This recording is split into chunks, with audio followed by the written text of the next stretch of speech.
What is happening, Magnus sites? See what the Nerdrotic has to say about Captain America 4.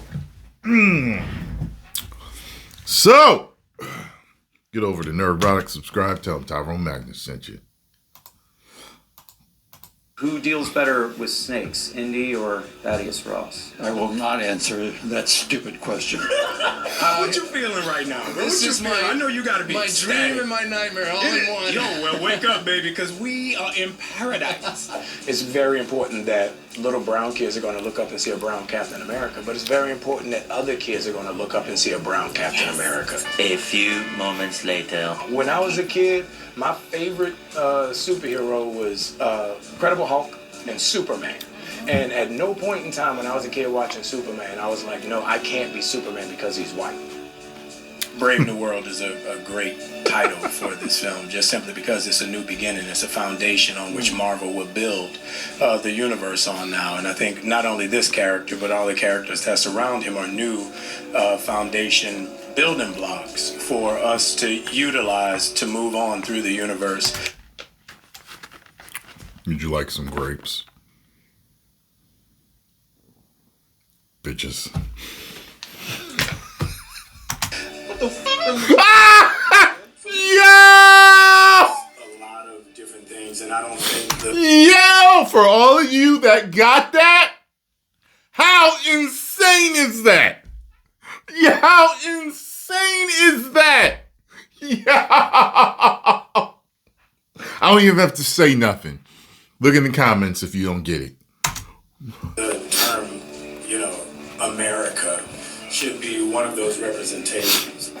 What you just said is one of the most insanely idiotic things I have ever heard. Everyone in this room is now dumber for having listened to it. Nerdrotic.com. Greetings, you over 1 million hellions and the 40% who haven't subscribed yet. The Captain America sequel without Captain America has had a lot of problems, not the least of which is not having Captain America in your Captain America sequel. Captain African American has been the very definition of production hell with multiple issues, including but not limited to. Let me just say real quick, he got heat. Nerdrotic got heat for saying Captain African American. Saying Captain African American is not racist. He is African American. What Nerdrotic is doing is he's jokingly bringing attention to the reason why Disney made him Captain America. If we go all the way back to Endgame, when he handed him that shield, nobody expected it. And at that time also, none of the fandom expected Marvel to go full into some DEI, ESG, woke propaganda garbage that they were choking everybody with and everything. So the fans already knew that he got him in the comics. So we were all like, whoa, we expected Bucky to get it, but okay, Sam got the shield too. Let's see what happens. You know what I mean? Like, no one was complaining. If you noticed, no one was complaining. What you saw people say is, we thought Bucky was going to get it. You know what I'm saying? Like, or maybe Bucky should have got it, but people weren't saying Captain America isn't black. People weren't saying anything like that or talking about anything that had to do with DEI, ESG, because they weren't pushing it hard then. Then after everyone becomes like a exposed nerve and everyone is super sensitive about what's going on, then everything blows up. America's already racially sensitive. So you saying Captain African American, you're racist. That doesn't mean that the man is racist. Okay. I said it before. Like you had Michael Clark Duncan play Kingpin. No one said a damn thing back then. No one was like, Kingpin isn't black. Otherwise, people saw it as artistic liberty. They're like, yo, he's Kingpin though. Like, look at him. Yeah, you know what I mean? And he's a big name. Didn't he get an Oscar for Green Mile or whatever? So he's a big name and everything. Boom. Fit him right into that. And I thought he did all right. I forgot dude's name now, but he's killer. No one touches him as Kingpin. No one touches him as Kingpin. So I hope I did say Kingpin and not Punisher earlier. But anyway, Yeah, if you want to call neurotic racist for that, you have to come with some other type of receipts. I mean, seriously, you know what I'm saying? I don't know him personally like that though. You guys have to understand that, like a lot of times people label people stuff and you don't even know them. Like someone makes a joke, and what's funny is there are racial jokes or ethnic jokes, but there are racist jokes. There's a difference. Okay, we can joke with each other about our cultures and stuff, and the jokes will be funny and everybody will laugh. But there are racist jokes. You got what I'm saying? I mean, Don Rickles. I mean, like a lot of the insult comics from back in the day, they would make racist jokes and everyone would still laugh. But the times have changed and people have become more sensitive, and that it's stuff you can't do comedy, or you can, but you get hell for it. You can't do comedy the way you used to. This is so mild saying Captain African American. He is African American. That's not racist. You know what I mean? And people will probably say, oh, it's a dog whistle. Oh, it's this. Oh, it's that. Look, y'all. I mean, come on. Disney Marvel delays moving it from 2 prime summer spots into February, possibly to recapture the magic of Black Panther by putting it in Black History Month. They changed the title of Brave. Yeah, they're the ones that's trying to over-represent us. It's like the black guy, or a few black guys show up to a party that's mainly white, and they decide to put on some rap music to make us feel comfortable. It's like, who's really racist here? Who's really bigoted? Who's really stuck in stereotypes in their mind? You see what I'm saying? Like, and Morgan Freeman, he has like a really good argument for the whole Black History Month. I'm fine with or without Black History Month. You know what I mean? Because Black history is American history. You know what I'm saying? Like, American history is made up from several different people. I think as long as everybody gets their shine, everyone's story is told properly, everyone's story is told fairly about what we contributed, what we didn't contribute, how things went. You know what I mean? That's why people talk about his story. Yeah, because the winners always tell the truth, or, whoever's in power at the time. I mean, the winners always tell their story, or the people in power always tell their story, but they may, bury the truth about other things. And trust me, over here in America, a lot of things have been buried and the truth has not been told about certain things. But, anyway. New World from New World Order, because Disney Marvel is worried that term was co-opted by conspiracy theorists who believe that global... I was waiting to see if they were going to keep that. I'm serious. I couldn't believe they chose it. Bankers and shadowy organizations are trying to establish a single authoritarian world government. By the way, conspiracy theorists are being proven right all over the world in the past few years. So they should have kept it. Who would believe that? Then, of course, there were the well-reported ballooning budgets that were anywhere between $350 million and $375 million that Disney later lied about and said was $180 million, which was actually the price of the reshoots. Now, Disney Marvel would never lie about a budget, except for the time they did with Doctor Strange and the Marvels. No, there's more.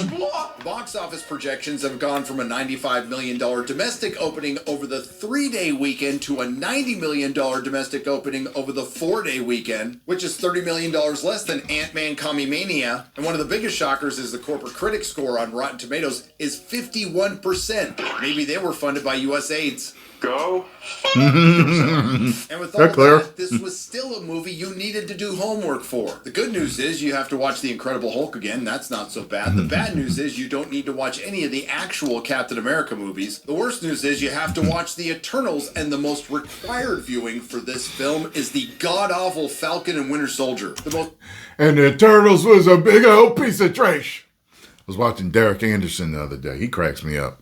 He was doing like he did a bottom 5. A bottom 5 for Marvel movies. Let me see if I can name mine off real quick. First of all, The Marvels is dead last. Horrible trash. The Marvels, then comes Captain Marvel for me. 1, 2. Eternals. Okay, that's 3. Quantum Mania. That's 4. And I don't know. Maybe Thor Love and Thunder, maybe. I gave that like a passing grade too when I first saw it, but over time it's kind of, dwindled for me. I don't know. I would have to think about that last one, but Captain America is Brave New World is not on my top 5. But yeah. Most hateful and divisive Post your bottom 5 Marvel movies below. Piece of content Disney Marvel has ever produced. So to save our collective time and sanity, it could be best summed up with a few clips. We need new heroes, unsuited for the times we're in. By the way, speaking of this whole nerdrotic thing and people having a problem with stuff he said, never ever, and the mag means never, write me asking me to say something to another YouTuber because you didn't like what they said, okay? One thing I need you guys to totally understand about me and the rest of the YouTubers that you think I'm best friends and family members with, a lot of us, we know each other, but we don't know each other. I've only been, quote unquote, friends with a couple of YouTubers. And like the rest have really been like acquaintances or pretty good acquaintances, but we don't really know each other. You know what I'm saying? So these are all grown men and women doing their thing. Don't ask me to talk. You know what I'm saying? Like that's their business. They're allowed to run their business the way they want to. Okay? I am not required and I shouldn't be asked unless it's something super serious, like, hurting people or themselves. You shouldn't ever contact me to say something to somebody else. Okay? And I've done like collaborations, all that stuff. That's fine. But, if you're like, well, something, they said this, makes me feel bad in the chest. Can you say something to them? No. Okay? They're grown men and women. You say something to them. All right? Since you want them to hear what you have to say, you type it out. Okay? It's like we're grown. Like we don't even do this in like real normal life. Just social media, people do this. Like you got neighbors that you don't know, but you've seen them collaborating with each other, talking, maybe barbecuing. Do you go to one neighbor, knock on their door to say, hey, I saw the other neighbor. You guys are friends, right? Saw them doing this and that. You might want to talk to them. And if you do, something's wrong. Everyone thinks you're a Karen or you're nosy or you're off. It's like, you don't even know me. What are you doing coming to me to tell this guy you don't know either one of us that you want me to tell him to do this because you don't like it's something's, I'm telling you, man, it's social media is a whole new animal when people think that they can say certain stuff. Mr. Wilson, but we cannot approve you. I'm truly sorry. I'm giving him shit. We just talk. Hey, look, it's got bothering No, me. he's not bothering me. Do you know who this is? Catch Nerdrotic doing in a Hulk Hogan tape. Anybody you want to send to me and say, Tyrone, he's racist, no matter who it is, you send me a Hulk Hogan level tape. And if y'all don't know what Hulk Hogan tape I'm talking about, you look it up. If you can find that on him, the Critical Drinker, or anybody else that you're always calling racist, find it and send it to me. And I will unfollow and stop watching their videos forever. And that'll be it. I'm not going to make a video because I'm not like that. Like, I'm not like a lot of you. Like, for example, there are YouTubers that are friends. Literally, they're friends. And they will have a problem with each other and make a video about it. You're supposed to be friends. You talk to each other about this. You, my followers, would never know if I talked to a YouTuber that was a friend of mine that was having problems and going through something. That's private. We're friends. If you're truly my friend or I'm truly your friend, why would I put it out on the internet for the whole world to see that you've got a problem or I've got a problem or we've got a problem with each other? Why would I try to do that? Make some type of public beef. There's something mentally wrong with people that do that to each other. Seriously, and I've known some of them in the past. Literally, I've known them and they've told me of their mental illnesses. You know what I'm saying? It's on display for a lot of people. So I'm not going to do that. Whenever I see a YouTuber that I'm like I said, like there's a particular political YouTuber I used to watch, but then I saw him and his balls. I was like, okay, now that's racist. And he got in big trouble for it, and I stopped watching him. Done. You know what I'm saying? Because you showed your true colors. I'm done. You know what I'm saying? There is no, I have to make a video about this. You know what I'm saying? Like, and I usually like to tackle, like, I don't like to make anything personal between me and another YouTuber or another celebrity. You get what I'm saying? Like, there was an eye roll moment the other day. Kanye said, I'm on Twitter. It was an eye roll moment. This is Kanye. This is what he does. Okay? Now, there would be people that would probably message Candace Owens, since people know that they're friends, and be like, yo, why don't you get out your ball, But you don't have to tell her that. She's his friend. She probably already said something to him. Or she know how he is, and she didn't say something to him. But me not knowing him and not caring, because I'm like, he just did what he did with the wife, and he's saying this. I guess he needs some new press. He needs some new controversy and news. I don't care to even speak on it. Get what I'm saying?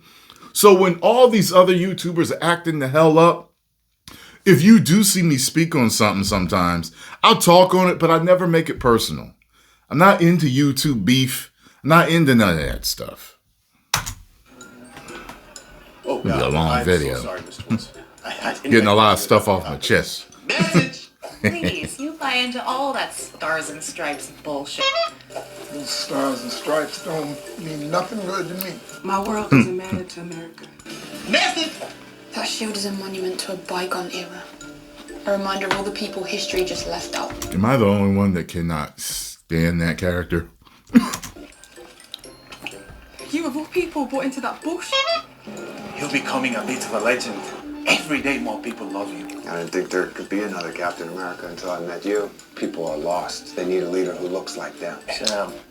What?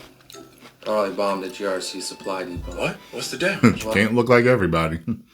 But that's why they pick stars sometimes, like The Rock or Vin Diesel, because they're racially ambiguous. A lot of people can see themselves in them. No pun intended. And it's like, but growing up, me personally, and I know if I'm like this, millions of other people like this are like this on the planet. Like, my favorite superhero was Superman. He was white, but I didn't look up to him because he was white. I looked up to him because of his virtues, what he represented. And he was so strong and fast and, stuff like that. And he was cool to me. You know what I'm saying? It didn't matter to me that he was white. And it didn't make me long for a black Superman either, because there were other black heroes on TV and movies. So I could have different heroes, though. You know what I'm saying? 11 injured, 3 dead. To them, at least Carly's doing something. You really think her ends justify her means? Then she's no different than him or anybody else we fought. She's different. She's not motivated by the same things. I like you, Sarah. You remind me of me. You know, when you came to Madripoor, you reminded me of a young me. Blonde hair, blue eyes, stars and stripes, and a black man. Black man, black man. I'm a black man carrying the stars and stripes. When Steve told me what he was planning, I don't think either of us really understood what it felt like for a black man to be handed a shield. But it's still... Yo, man, with all these clips, I did not realize how really political they really made this. The black.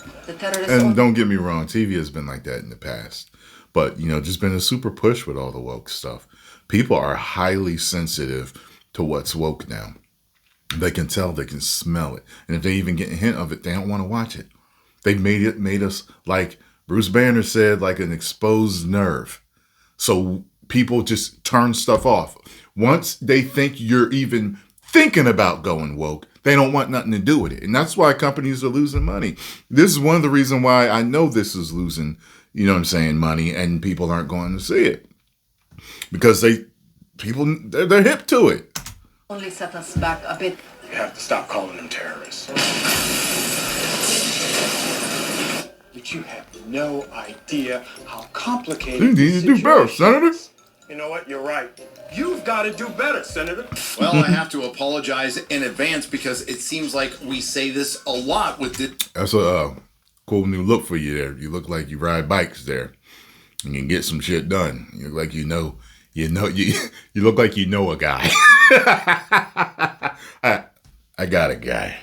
Disney Marvel films lately with a couple of rare exceptions, but my expectations were low, but holy fuck with Captain America Brave New World, it seemed from Is that the Dragon Doji? What is that? Looks familiar. The consensus was that it was mid at best, but I have to respectfully and with most critics disrespectfully disagree. Every bit of trouble this film has had shows through on the screen. I think it can be best described as Disney Marvel making a post-Snyder pre-Gunn DC movie. I come to set every day with a smile on my face. Because we're making Captain America.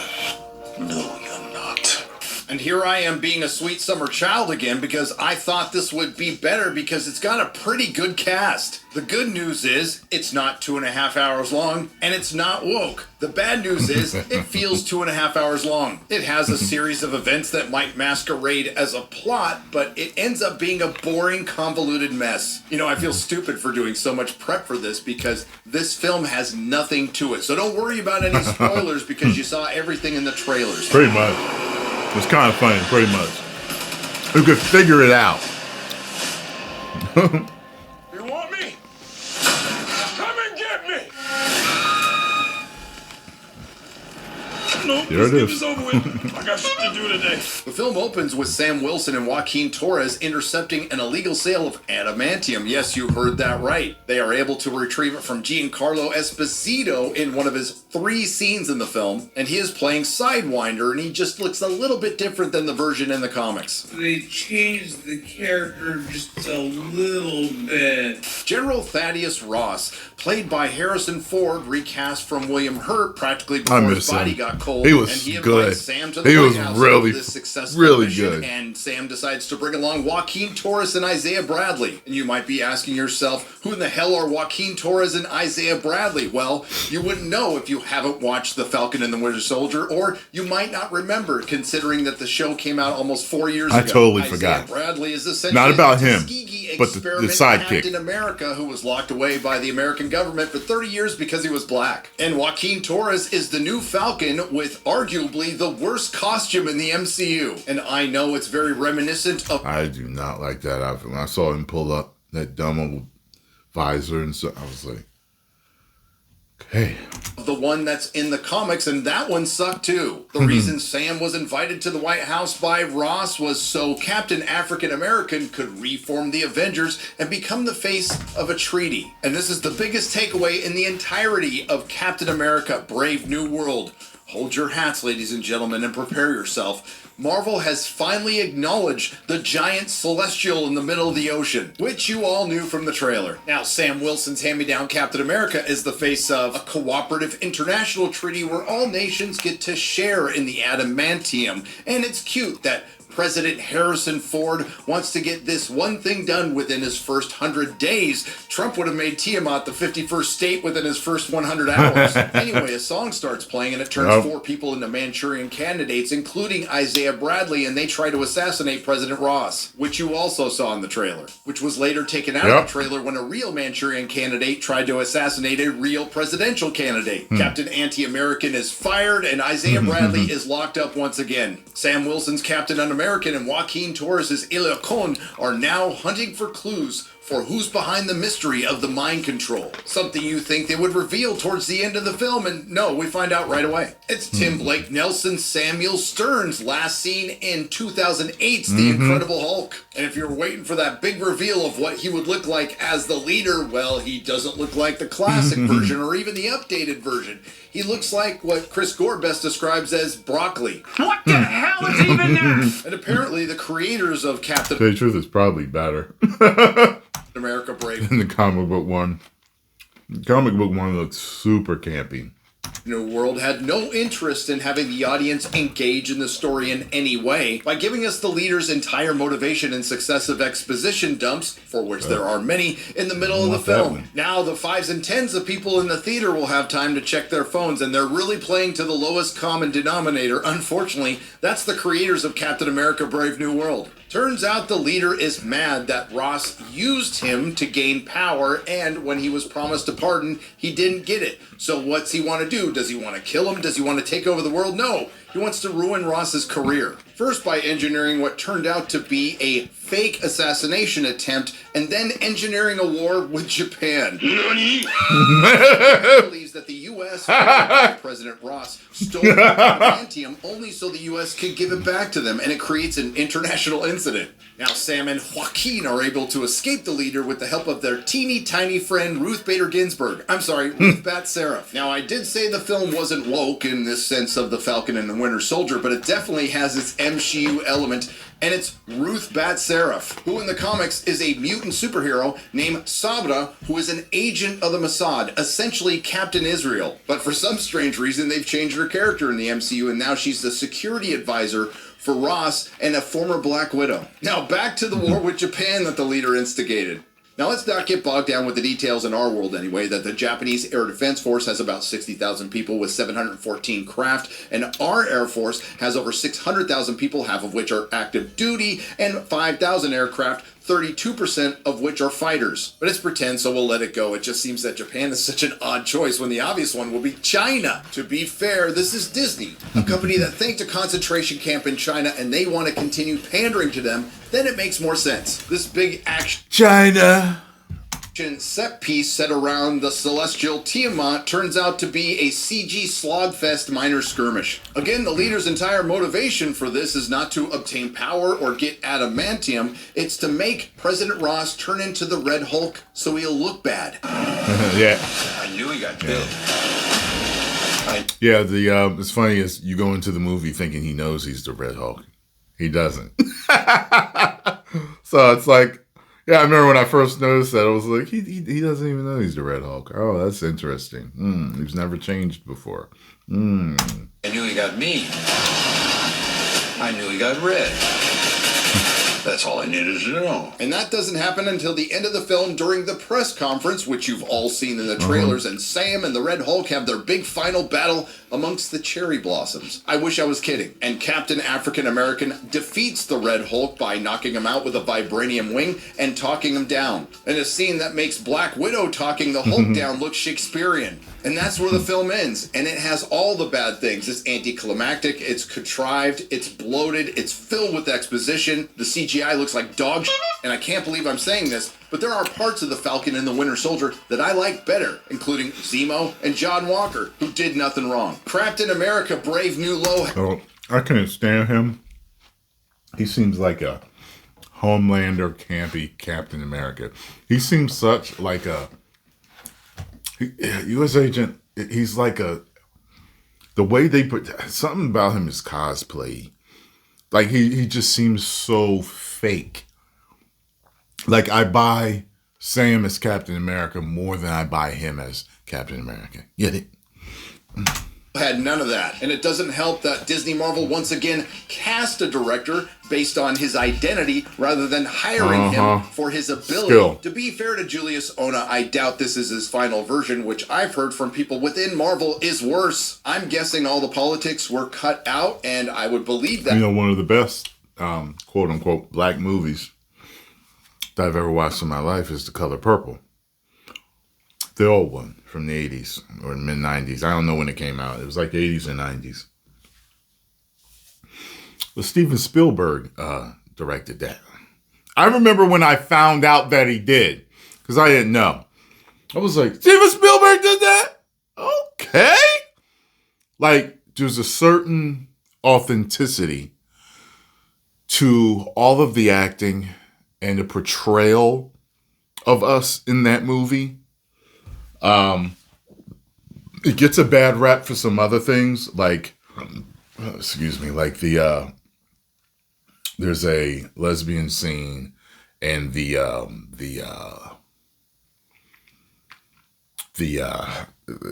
abusiveness of him, her husband in the movie, gets a bad rap. But other than, but me growing up as a black man, like I knew. Like, I didn't, put it this way, I didn't know any abusive black dads. You know what I'm saying? So, but anyway, but there's an authenticity to it. And I'm just like, yo, he brought that well. So it does, it's just skill. It doesn't, you don't always have to have, everyone have to be the same color, ethnicity, same background for something to be a hit. That's all I'm saying. That considering that the first film Julius directed was called... Oh, feel free to look it up for yourself on IMDb. And an argument could be made that this is as bad as the Marvels and the Eternals. Some of you fine folks may disagree, and that's okay, but please hear me out. The fact is, Captain Death to America had a lot more going for it than the Marvels. Specifically, the cast. Anthony Mackie is a good actor, and everyone loved him as Falcon, but he's a terrible Captain America, which has now been proven to be a failure not only in the comics, but in the films. Danny Ramirez's Falcon, despite that horrible costume, had some potential to be comic relief. Unfortunately, there was no comedy. It was irritating. Relief. Carl Brumley, who is a great actor, playing the slightly less bitter in the beginning anyway, Isaiah Bradley, does his best, but it's just not enough. This brings us to Ruth Bader Ginsburg. Ruth Bat Sarah. And what she does in Captain Un-American is what MCU heroes do. Beat the crap out of dudes. I don't understand. One thing with her that I don't understand, she does not have a superhero look at all. Like, not even a smidge. Not even a smidge. Like, at least U.S. agents got a jaw. You know what I'm saying? Like, none. In this case, 3 times her size. I had a lot of jokes lined up for this character until I found out actress Shira Haas got cancer as a child and it stunted her growth. So props to her for surviving. And remember when I said looked like something was possibly wrong? And I said even her voice sounded like, I said when you hear certain, dwarves or little people talk, like it sounded kind of like that. See? There was a reason. Overcoming it and cancer. Still, why not just make her a mutant like you did in the comic books? You've already done it with Miss Marvel. She's fine as a security advisor. I just have a hard time believing that she's regularly beating the crap out of 250-pound dudes. Right, a mutant. It's like, oh, okay. That totally, anyone that's a mutant or superpowered, you let it go. And that's everybody. Everybody! With no powers when she looks like she needs a permission slip from her parents to be there. Cast her as the Wasp. Think of the money you would save on effects. Giancarlo Esposito is always great playing Giancarlo Esposito, except in this. Yes, he was cast in the 11th hour, but again, he's only in 3 scenes. The one thing I was actually looking forward to seeing was Tim Blake Nelson as the leader, and if anyone could connect an audience with a piece of broccoli, it would have been him. Too bad it just came off as a monologuing piece of broccoli. And we round out the cast with one of the greatest actors of our generation who completely mailed it in, Harrison Ford. What did you know about the multiverse before you signed up for this movie? Nothing. In an interview with Vulture, a technical crew member who worked on the reshoots said this: Harrison Ford was one of the crankiest performers I've dealt with. which was sad because I'm a fan, but he was very much a diva. Listen, Harrison Ford has earned the right to be a diva, but he definitely didn't bring his A game. His president, Thaddeus Ross, comes off like this. I liked him in it. I liked him. He was one of the highlights for me. This film as a parody, and he doesn't even bother to try to play it like the late great William Hurt, who did a much better job. He did. He did a much better job, and I was hoping that Harrison Ford was going to try to emulate him or imitate him, but he didn't. So I missed the old one. God rest his soul. And unsurprisingly enough, it sounds like Harrison Ford was as miserable as I was watching his movie. I don't want to break your bubble. That's what the money is for. To silence that part of your brain. We had to suit up 80-something Harrison Ford with these motion capture dots. Oh, to be a fly on the wall for that. To me, it seemed like he hated it and didn't want to do it. Yeah, no shit. And when Harrison was done, he was done. Everyone was trying to scramble to make him happy. That made for a very awkward work environment. And the scene where Harrison Ford finally has to Hulk out before his 5 minutes as the Red Hulk is cringe-inducing. With this cast alone, Captain African American should have been better than the Marvels, and it wasn't. And while this is just my opinion, there is some proof Captain America Brave New World receives the lowest cinema score ever for an MCU film, below the Eternals, Quantumania, and the Marvels. If you were expecting this film to address any of the MCU's open-ended plots, cameos, or post-credit scenes, don't get your hopes up. Again, cool, they finally addressed the giant celestial in the Indian Ocean, and it only took them 3 years, and it only took them 16 years to bring back the leader. But apparently they didn't feel the need to address the post-credit scene from the Falcon and the Winter Soldier, the now evil Sharon Carter as the power broker. Then there's the little problem of Black Captain America and Mexican Falcon seeing Tiamat for the first time, and Sam saying he'd never seen anything like it. So you're telling me Captain America must have just slept through the day Arishem, the giant celestial, showed up to judge humanity. What happened to former President Dermot Mulroney and his one-man war against the million Skrulls? That reminds me. What the hell happened to those 1 million Skrulls? And if Sam Wilson missed a celestial, Who cares about the squirrels? Raise your hand. I didn't think so. Guessing he probably missed them too. Hell, does Sam Wilson know that Nick Fury's married to a Skrull? Does he know his old buddy Rhodey was a girl Skrull? Maybe we'll find out in 3 to 16 years. I know there is next to nothing in the theaters right now, but do not waste your time watching this film. It's better spent paying taxes. I didn't even think about that with Disney. So she's gender fluid. She's into a man, into a guy. Disney. Paying parking tickets, getting parking tickets. Maybe set up that long overdue colonoscopy because that will be time better spent. Moon River. Back to the comparison of Captain African American being a post-Snyder pre-gun DC movie. That's exactly what it is. It's something that Disney Marvel deeply regretted greenlighting but were obligated to release, and that's exactly how it felt. What I was expecting was just another bad Disney Marvel film. I wasn't expecting one of the worst. And it's all through a catastrophic series of events beginning but not ending with a horrible concept. It's just incompetent producers making incompetent decisions. Kevin Feige thought it was a good idea to make a sequel to The Falcon and the Winter Soldier by remaking Captain America and the Winter Soldier and calling it a Captain America sequel without Captain America, when in actuality it's a sequel to The Incredible Hulk without the Hulk, along with a bunch of god-awful directing, editing, and writing. I'm glad somebody said that. I saw a few other people that said that. They're like, it's actually a sequel to the Hulk without having the Hulk in it. And I was like, oh my God, you're right. That should have been a Hulk movie with everything that's happening in it. The Red Hulk and the leader. Like, what? This is his sequel. It shouldn't surprise anyone that a bunch of A-list actors just wanted to take a paycheck and get the fuck out as fast as I wanted to get out of the theater after watching this. Honestly, I don't remember.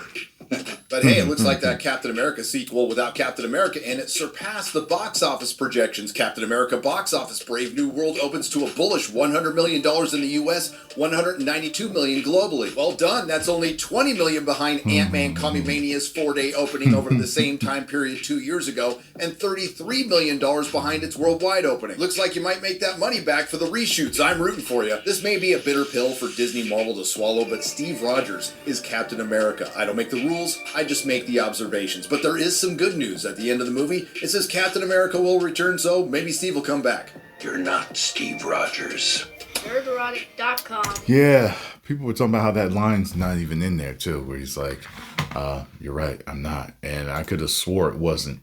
I was like, wait, where's the you're right, I'm not? Yeah, just like certain people are Iron Man, certain people are Hawkeye, certain people are Black Widow. So I know she died. You can get a new one from another universe. Like just trying to replace everybody. You know what I'm saying? Certain people are the Hulk. Excuse me. Yeah, so yep, there we have it, folks. I hope you enjoyed my ranting and raving in this one. 10 million subscribers. Woo! I tell you, Disney, you ain't been making us happy, but you have given us plenty to talk about.